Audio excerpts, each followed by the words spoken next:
Hello everyone, welcome back to the channel. It's now 2024 and I hope everyone is feeling great, feeling energized and just ready to face the year.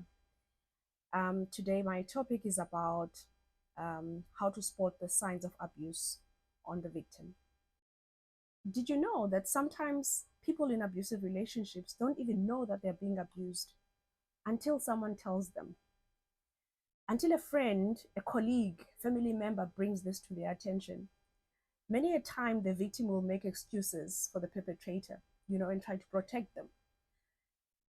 Even then, it'll be hard for them to admit that this is what they are going through.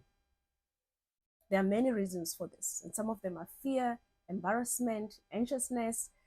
They just, they're just not ready to face what they're going through, let alone hear it from you. When you tell them the truth, they will feel attacked. They will feel like they are naked and want to protect themselves and the perpetrator, because this is, you're talking about someone that they love. So it's not easy for them to do this. It's not easy for them to hear this from someone else. Um, in some cases, even if the obviously the victim knows that there's something wrong, but they're not ready to face it. They're not ready to admit that they're being abused, let alone talk about it or hear it from you. So, in some cases, this can destroy relationships, friendships, this can destroy family relationships. Because when people tell you that there's something wrong with your partner, the first thing that you want to do is to protect them.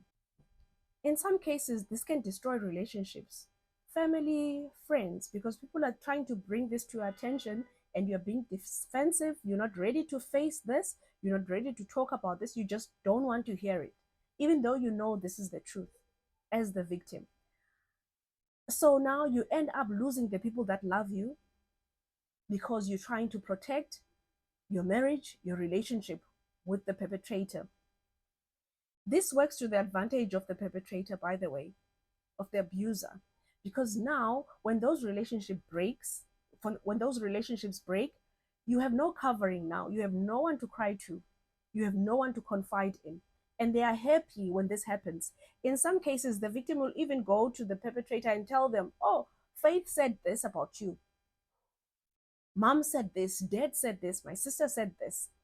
And the perpetrator will try by all means to make sure that those relationships are broken, because they want you isolated so that they can be able to abuse you. They love it when you don't talk to certain people in your family. They love it when your friendships break.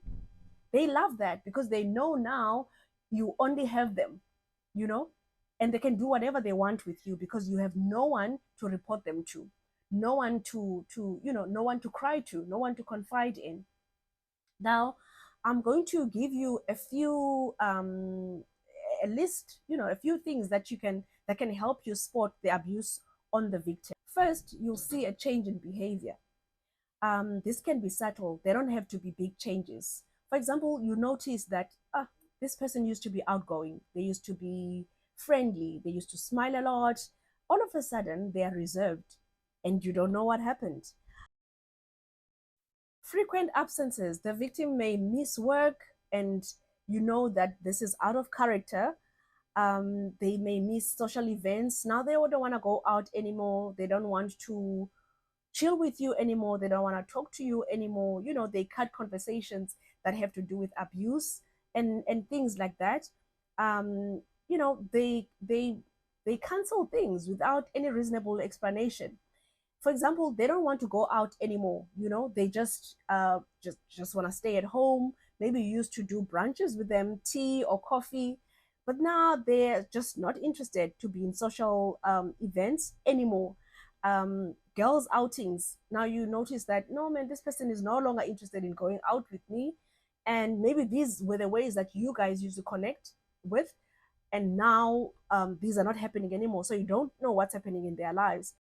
Now, in my experience, I know that I stopped a lot of things that I was doing. I remember there was a friend of mine who came over, or who would just call me, and we used to have tea or coffee or whatever, on a monthly basis. And all of a sudden, I changed. I didn't want to go out anymore.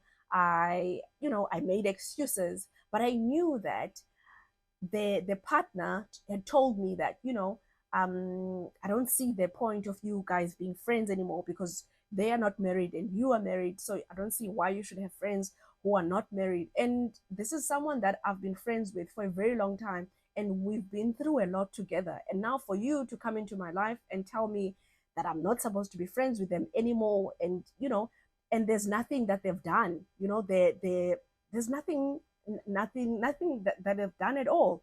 Um, and there are no danger to our relationship. So yeah, I know that for some people the changes in behavior can be like increased substance abuse. Some people would smoke a lot, all of a sudden they drink a lot and you don't know what is happening. So also another thing is physical injuries. Most of the physical injuries will be hidden because no one is supposed to see them. The black eye maybe will be covered with makeup, or the cuts, there will be an excuse, that no, I know I fell, or I walked into a door. It's just some excuses that don't even make sense, and you will know. But now with emotional abuse, there are no scratches, there are no physical bruises. This is happening on the inside. When someone emotionally abuses you or verbally abuses you, many a time, no one is able to see this. But there are things that you can notice as well. The change of behavior will happen even if someone is not being physically abused, but being emotionally abused as well as verbally abused. Maybe you can see that someone is not talkative anymore. Someone is also like more reserved, and someone is just anxious all the time, and they seem scared, and they're just not themselves at all. That is some of the ways that you can see that there's something wrong. There's this constant fear, they're always fearful and nervous, especially around the partner or when the partner's name is being mentioned. For example, they'll be acting weird, and maybe you would ask something about the partner or ask something about their relationship, and they'll just say like, I don't talk about my relationship, or that's none of your business, or just something just to stop this talk from happening. That's one of the reasons what you can see that, no, man, there is something wrong here. There's something wrong with this person. um some people will have depression and low self-esteem. Victims may exhibit signs of depression, including sadness, hopelessness. They just have feelings of worthlessness. They're no longer, they have low self esteem. They're no longer the person that was excited about life anymore. They no longer want to exercise. For example, if they used to exercise, they no longer take care of themselves. You know, um, they're not the same person that you used to know anymore. So you can see that, no, man, there's a change here. Then I don't know this person anymore. Also, there's control over finances and lack of decision making. The abuser may control the victim's finances. Now, the they will the abuser will make the victim ask them for permission to use their own money, for example. Now, the person that you knew that was able to buy whatever they wanted whenever, now tells you that, no, I need to call my partner, and I need to tell them that I'm about to spend this much. I need to see if it's okay with them. And in some cases, if people are married, some people do their joint account things.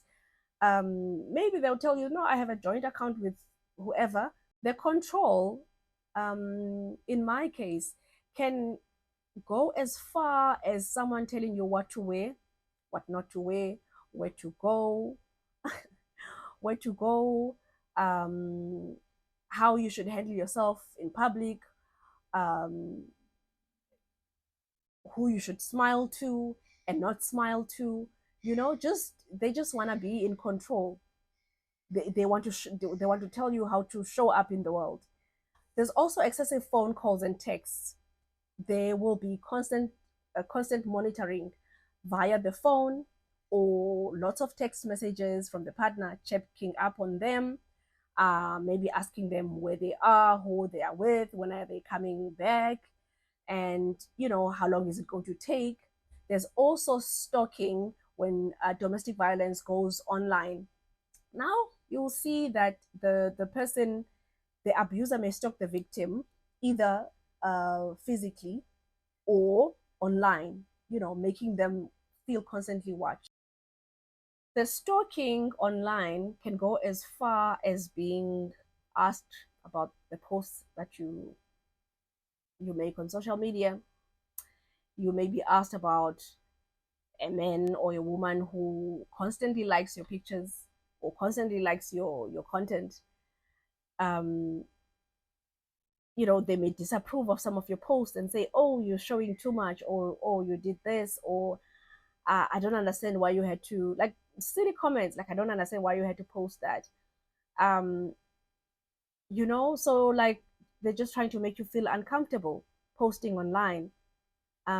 It's like you have to go through them before you do that. Before you post anything, they have to approve whatever you post. Basically, that's what they want.